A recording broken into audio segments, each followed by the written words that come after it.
Hey y'all, welcome back to another video. My name is Candice Latham, and this channel is all about helping you beat the odds, build wealth, and think differently. Today's video, I'm going to be talking about a new life transition. I have decided to go back to a 9-to-5. That's right, I'm back in corporate America after being a full-time freelancer slash consultant slash entrepreneur for about 3 years now, since it was like in 2017. So today I'm going to talk about why I went back, and as well as 4 lessons that I've learned while being a full-time freelancer in case you too are thinking about quitting your job. Just some things to keep in mind if you're thinking about quitting your job and building your own online consulting business. So before I dive in, make sure you guys are subscribed to this channel. I'm trying to grow and I can't do it alone, so I need your help. So please hit that subscribe button and also turn on that notification bell so you don't miss out. I'm going to be coming up with a side hustle business series after this video, so you don't want to miss out. I'm going to be bringing on other people who have built a side hustle on the side of their 9-to-5, and just to help you guys just find ways to earn extra money if you have a 9-to-5, because sometimes, you know what, you can only cut back so much when it comes to your expenses. And then the only way to make more money so you can reach your goals faster is to find other ways to bring in income. And a side hustle is a great way to do that. So make sure you guys subscribe again so you don't miss out on that series that I have coming up.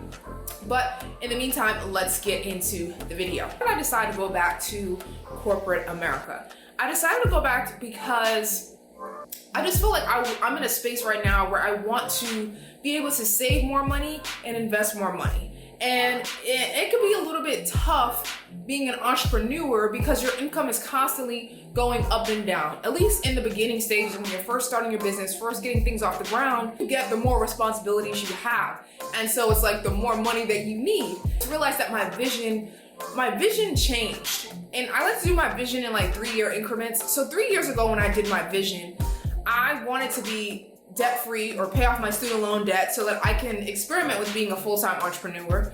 I also wanted to be in a healthy, loving relationship, and I wanted to move out of Boston. So that was kind of my big vision that I wanted to accomplish 3 years ago, right? Fast forward now, 3 years later, I did accomplish that. I paid off my student loan debt. I'm in a healthy, loving relationship, just got engaged, right? About to get married next year. And then I want to get a house, right? I want to start building my family. So that is kind of my vision now. And so I need to make choices that are going to align with that vision that I have for myself and for that next 3-year window of my life. And that is okay. It took me some time to be okay with letting go of the idea of being a full-time entrepreneur. I'll be honest, it was a struggle because part of me felt like I was failing. And I had to let go of the idea that my whole life doesn't have to be entrepreneurship, and that if I go back to a 9-to-5, I'm still an entrepreneur, right? I still have my business, but my new job that I got as a marketing specialist here in Charlotte, I'm basically helping the company with their marketing, their branding, and then also helping their clients with their marketing and branding. So essentially, I'm kind of getting paid to do the same thing that I was doing at the Latham agency, but just for other people. And I think as an entrepreneur, I'm the kind of person that I love doing the work, but sometimes it was hard to find the clients. And a lot of times I was getting referrals. When I get referrals, it's great for me to get referrals, but when you don't have those referrals, now you have to rely on yourself to go out or to have great marketing to get these clients. And so your income is just going up and down. So I was at a point where I'm like, okay, I want more consistent income, my side business money to just be extra income versus having to live off of that income, then take off 30% taxes, then pay for my business expenses. I love my new job. I love the people that I'm working with. It's a small team. I love that I'm working with people that have a purpose, that are making a difference. And I'm just so excited that I get to get paid to do something that I was already, doing on my own.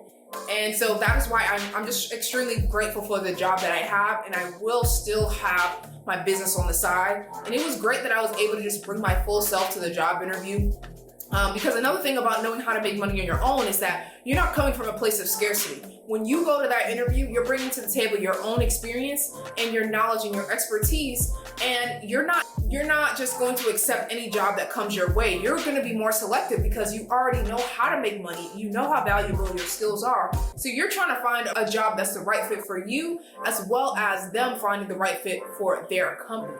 So I just think that it gives you more leverage and more confidence when you do know how to make money on your own. So I'm grateful for my experience that I've had. And now I'm ready for this new journey and this new phase of my life and this new vision that I have for these next 3 years. It wasn't a failure. I learned a lot of lessons, and I'm glad that I don't have any regrets about not trying, not taking the risk. But let's jump into those tips about what I wish I knew, or what I would have focused on, or what I'll focus on, in the future if I do become a full-time entrepreneur again. The first lesson that I learned about being a full-time entrepreneur is you have to make sure that your packages and your products and services are together and priced accordingly. Not only that, but you have to make sure that you're actually solving a problem that people care about and that is going to help change people's lives, and that people are actually willing to pay you money for. It can't just be a theory in your head that you believe that, this might work. You have to have actual people that you've worked with that have paid you for the service before quitting your job. And also make sure that you're pricing your products accordingly, because you, as an entrepreneur, you need more money than you were making at your 9 to 5, just because you have more things that you have to pay for on your own. So if you were making, $4,000 at your 9 to 5, you might need $6,000 to $8,000 as an entrepreneur. So you have to make sure that you're pricing your products and services appropriately, so that you can be able to reach your money goals, so that you can be able to reach your monthly income goals, and so that you can be able to, just keep your standard of living backwards makes sense. Figuring out how much money do you want to bring in on your own each month. If you did decide to be full-time working for yourself, what does that look like? How much money do you want to bring in? And then based off of your packages that you have, your products and services, how many of those do you need to sell? How many clients do you need to work with in order to reach that goal? And then don't forget to take out your taxes and expenses out of that number as well. Second lesson I would say is to have a business savings account. So this is going to act as a buffer for you when maybe you do have a slow month and you don't have enough as much money coming in as you thought you would. You can pull from this account. Or maybe you did have a client and they're taking a while to pay you. You can pull from this account, so you're not struggling, so you're not super stressed. And so I think it's a good idea to have a business and savings account that is separate from your emergency account. The third tip I have is making sure that everything you do makes sense and stems back to your purpose and main business objectives. I think sometimes it's easy to get caught up in just being everywhere, doing all the things, buying all the courses, but you have to, should I be on TikTok? Should I be here? Should I start this channel? Should I start this podcast? But not just starting things just to start them, but making sure you're starting things and you're doing things that are in alignment with your business goals and keeping your objectives and your business at the forefront. Because it's just easy to get sucked into doing all the things, being all on the social places, but not really making progress towards your actual business goals. So you want to be careful of that. Making sure that you have a strategy. There's a strategy behind why you're doing what you're doing.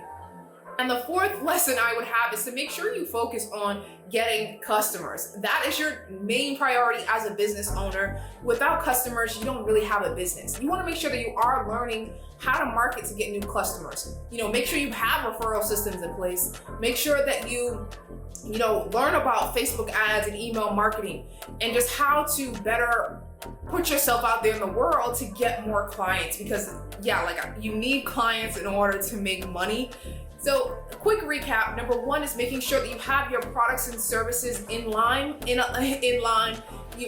priced them accordingly, and they actually solve a problem that people are already paying you for. It's not some made-up dreamland that you have in your head, like, I'll just quit my job and figure it out later. No, figure it out before you go, and price it accordingly. Start backwards with the number you actually want to make when you quit your job. How much money do you want to bring in each month? And then put those towards your packages. If you have a social media consultation package, maybe that's $300. Maybe you have another package, a web design package, maybe that's $3,000. But just packaging it based off of how much money you want to make each month, and then tying that to your products and services, so you know how many customers and clients that you need to reach your revenue goals. The second lesson that I have for you guys was the second lesson I shared was making sure you have a business savings account. This is going to act as a buffer in case you didn't make as much money as you thought you would, or clients are late in paying you.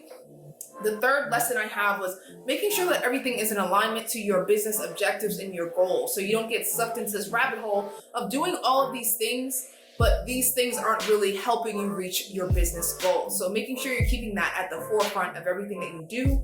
And the fourth thing I have is making sure that you know how to get customers, because without customers, you don't have a business, you're not making money, now you're stressed. And so those are my 4 tips, 4 lessons that I have for you guys of what I learned with being a full-time entrepreneur. And I hope that you found this video helpful.